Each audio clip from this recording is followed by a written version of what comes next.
আজ আমি তোমাদের সামনে নিয়ে চলে এসেছি নিরামিষ স্পঞ্জি কেক। তাও আবার বাড়িতে যে স্টিলের বাটি থাকে সেই স্টিলের বাটি দিয়ে আমি তোমাদের সঙ্গে আজকে নিরামিষ স্পঞ্জি কেক বানিয়ে দেখাবো। তো এই নিরামিষ স্পঞ্জি কেক বানানোর জন্য স্টিলের বাটিতে যে এত সুন্দরভাবে আমরা বানিয়ে ফেলবো সেটা তোমরা না দেখলে, না ট্রাই করলে বুঝতেই পারবে না। তো চলো আজকের ভিডিওটা এখন শুরু করি। আজ বাড়িতে স্টিলের বাটিতে স্পঞ্জি কেক বানানোর জন্য 1 কাপ দুধ আমি প্রথমে নিয়ে নিচ্ছি। এখন 1 কাপ দুধের সঙ্গে আমি নিয়ে নিচ্ছি 4 ভাগের 1 ভাগ গুড়। তো 4 ভাগের 1 ভাগ গুড় আমি এখানে নিয়ে নিলাম। তাহলে আর আলাদা করে আমাদের কোনোভাবে ক্যারামেল তৈরি করতে হবে না। তোমরা চাইলে কিন্তু এখানে নিয়ে নিচ্ছি 1/2 কাপ গুঁড়ো দুধ। তো তোমরা চাইলে কিন্তু এখানে গুড়ের বাতাসা দিতে পারো, তাহলে কেকের কালারটা খুব সুন্দর চলে আসবে। এখন আমি হ্যান্ড উইচের সাহায্যে সব কিছু মিশিয়ে নিচ্ছি। আমি যেহেতু গুড় দিচ্ছি সেই কারণে একটা কালার চলে আসবে, তাই আমি আলাদা করে ক্যারামেল তৈরি করলাম না। তোমরা চাইলে চিনির ক্যারামেল তৈরি করে কিন্তু এর কালারটা নিয়ে আসতে পারো। এখন আমি এর সঙ্গে দেব 1.5 কাপ ময়দা, আর তার জন্য অল্প অল্প ময়দা দিয়ে আমি কিন্তু এই মিশ্রণটার সঙ্গে খুব ভালো করে মিশিয়ে নেব। প্রথমে 1 কাপ আমি ময়দা নিয়েছিলাম, আবারও আমি 1/2 কাপ ময়দা নিয়ে খুব ভালোভাবে কিন্তু একটা বাটার তৈরি করে নিয়েছি। তোমরাই দেখতেই পাচ্ছ আমি একটা স্মুথ বাটার এখানে তৈরি করেছি, একেবারে স্মুথ। তো এইভাবে তোমরা একটা বাটার তৈরি করে নেবে। এখন আমি দিয়ে দিচ্ছি 1 চামচ বেকিং পাউডার। তো 1 চামচ বেকিং পাউডার আর 3 ভাগের 1 ভাগ বেকিং সোডা, 1 চামচ ভ্যানিলা এসেন্স দিয়ে দিচ্ছি। আর এখানে আমি নিরামিষ কেক বানানোর জন্য 1 চামচ ভিনিগার এখানে দিয়ে দিচ্ছি। তোমাদের কাছে যদি না ভিনিগার থাকে তাহলে তোমরা লেবুর রসটা দিতে পারো। 1 চামচ লেবুর রস দিয়ে দেবে। এখন আমি সবগুলো উপকরণ মিশিয়ে নিচ্ছি। এইভাবে হ্যান্ড উইচের সাহায্যে একই সাইড দিয়ে কিন্তু আমাদেরকে এটা মেশাতে হবে। আর এখন আমার এই বাটারটা কতটা স্মুথ হয়েছে তোমরা দেখতেই পাচ্ছ। সাইডে সরিয়ে রেখে দিলাম। এখন আমি যেই বাটিতে বেক করব সেই বাটিটাই আমি নিয়ে নিচ্ছি। আমি আজকে 3টে বাটি নিয়ে নিয়েছি। তো এই 3টে বাটি তোমরা চাইলে 4টে বাটিও করতে পারো। আমার বাটির পরিমাণগুলো অনেকটাই বড় সাইজের, সেই কারণে আমি কিন্তু এই 3টে বাটিতেই আজকের বেক করব।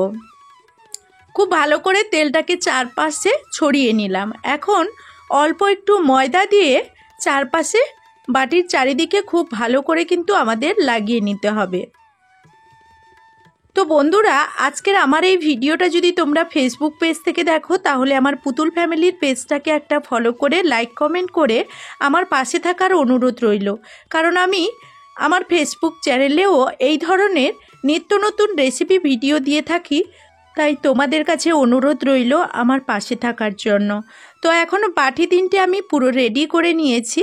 আর এখন এই বাটির মধ্যে আমি অল্প অল্প করে বাটার সমান পরিমাণে দিয়ে দেব, কারণ বাটিগুলো প্রায় সমানই।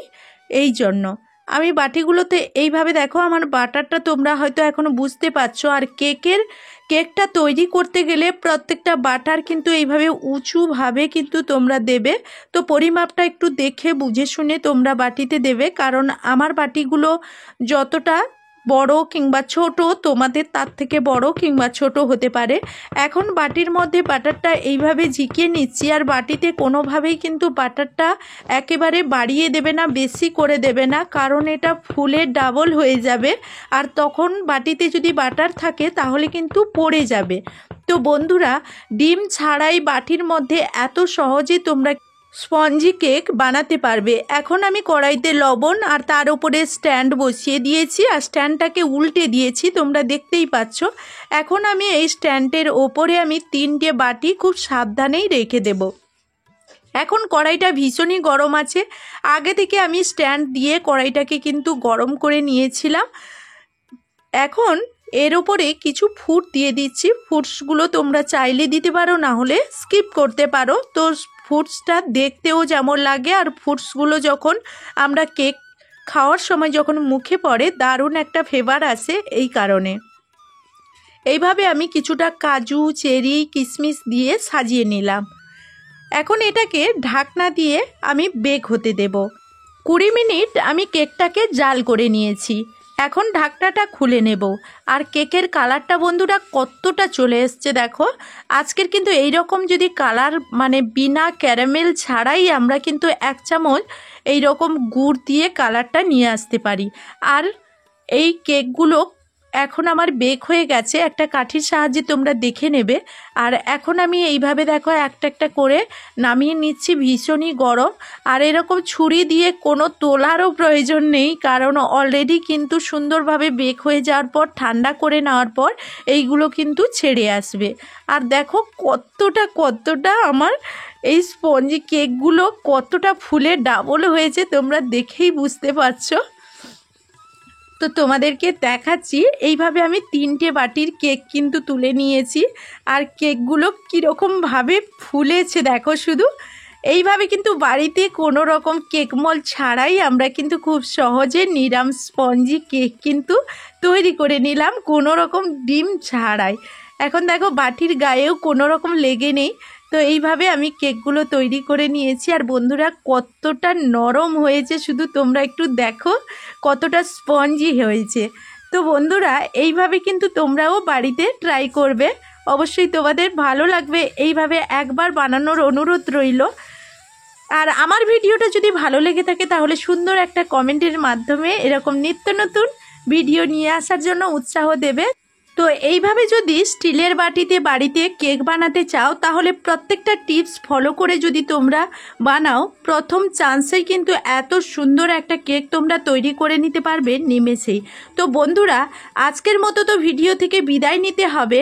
আর ফিরে আসবো নতুন কোনো রেসিপি নিয়ে, আবারও তোমাদের সামনে খুব তাড়াতাড়ি হাজির হয়ে যাব। ততক্ষণ সবাই সবার পরিবারকে নিয়ে সুরক্ষিত থাকবে, ভালো থাকবে। তো এখন আমি তোমাদেরকে একটু কেটে দেখাচ্ছি, তো কেকটা কতটা স্পঞ্জি হয়েছে সেটাই আমি তোমাদেরকে কেটে দেখাচ্ছি।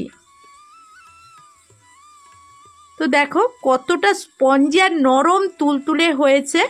এইভাবে তোমরা একবার ট্রাই করতে পারো। এখনকার মতো বিদায় নিচ্ছি, টাটা।